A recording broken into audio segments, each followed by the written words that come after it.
Hi everyone, it's Sunday, July 24th, time for another HideNet Week in Review. I'm Vera Jordick.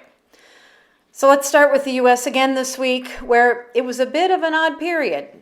Some packers are reporting a few modest price increases, but those are on small volumes. In fact, producers are saying that the lack of volume on bids is a big concern because there's no volume at any price. Other sellers have had to take a little less to make sales. So let's look at heavy Texas steers, where the price has really been bouncing between $25 and $27 for the past couple of weeks, all on depending on what the day is and who the source is. And all those sales are for 62, 64 pounds.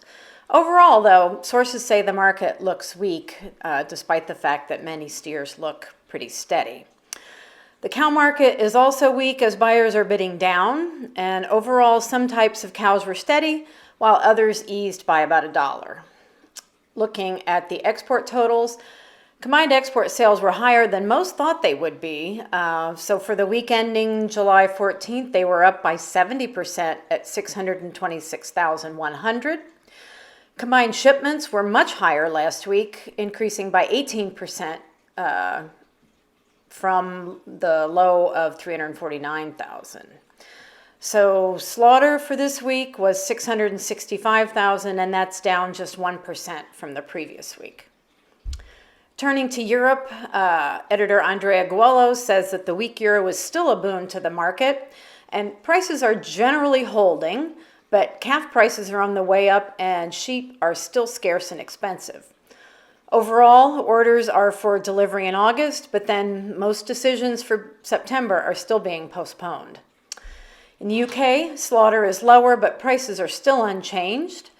Sales during the week were being made at 75 to 76 cents sterling per kilo for the English 36 plus ox.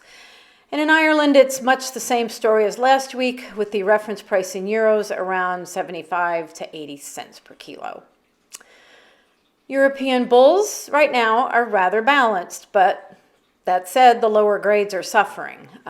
Northern German bulls are still steady at €1 per kilo for the 40-plus selections. With regard to European cows, sales are more or less stable, with some origins more in demand than others. In the veal sector, some prices rose, while for sheep, prices are unchanged despite tanneries pushes the situation with orders through the end of the month, and he also looks at what's going on with the automotive sector in Europe. From South America, editor Ronald Guial reports that raw material prices were relatively steady and only dropped 1 cent this week. The average price is now $2.04 per kilo.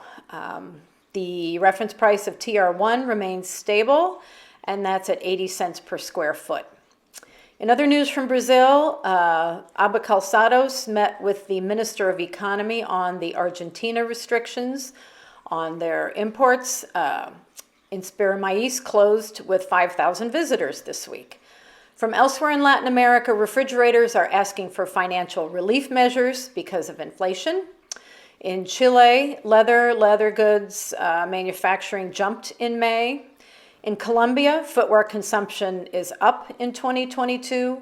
And in Uruguay, the first half leather exports were 79 million. So that's all we have for this week. Until next week, good night from HideNet.